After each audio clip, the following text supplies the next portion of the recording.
Hello everyone, আসসালামু আলাইকুম। আমি আইমান কুকিং ব্লগ। আমি এখন আপনাদের দেখাবো মুরগির হাড্ডি দিয়ে মুগ ডাল রেসিপি। হ্যালো এভরিওয়ান, আসসালামু আলাইকুম। আমি একটা চুলাই কড়াই বসাইছি। চুলাইতে দিয়েছি পরিমাণ মতো তেল, দিয়েছি পেঁয়াজ কুচি, মরিচ ফাড়ি। এগুলো একটু ভেজে নিব। ভাজা হয়ে আসলে আমি দিয়ে দিব আদা রসুনের পেস্ট, পেঁয়াজের পেস্ট। এটা একটু ভেজে নিব যাতে কাঁচা গন্ধটা চলে যায়। এখন দিয়ে দিব একটা টমেটো কুচি, দিয়ে দিব বাকি মশলাগুলো। গরম মশলা অ্যাড করবো প্রথমে 2টা এলাচ, 2 টুকরা দারচিনি, 2টা তেজপাতা, লবঙ্গ 2-3টা, গোলমরিচ 3-4টা আমি ভেজে নিয়েছি। এখন দিয়ে দিব হলুদের গুঁড়া, এই যে ভাজা হয়ে আসছে। এখন দিয়ে দিব বাকি মশলাগুলো, ধনিয়ার গুঁড়া, জিরার গুঁড়া আর লাল মরিচের গুঁড়া।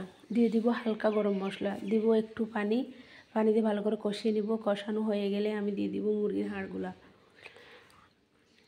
এখানে 5টা মুরগির হাড়, পা, ঘিলা, গলা এগুলো আছে। এগুলো আমি ভালো করে মিশিয়ে নিব। এই যে মিশানো হয়ে আসলে আমি একটু কষিয়ে নিব। এই যে কষানো শেষ, আমি দিলাম লবণ। এখন দিয়ে দিব ভেজে রাখা মুগ ডাল আর মসুরের ডাল। এখানে আমি নিয়েছি 2 কাপ মুগ ডাল, 1 কাপ মসুরের ডাল। ওই যে ভালো করে ভেজে নিয়েছি। ভেজে আমি পানি দিয়ে দিলাম সিদ্ধ হওয়ার জন্য। এই যে পানি দেওয়া শেষ। এখন আমি ঢাকনা দিয়ে দিব। ব্লক ওঠা পর্যন্ত অপেক্ষা করব। আমি দিয়ে দিব কয়েক টুকরা মরিচ ফাড়ি। ঢাকনা দিয়ে দিলাম।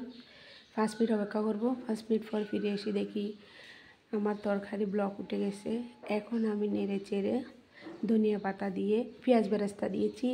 এখন দিব ধনিয়া পাতা দিয়ে নামিয়ে নিব। আল্লাহ হাফেজ, আসসালামু আলাইকুম।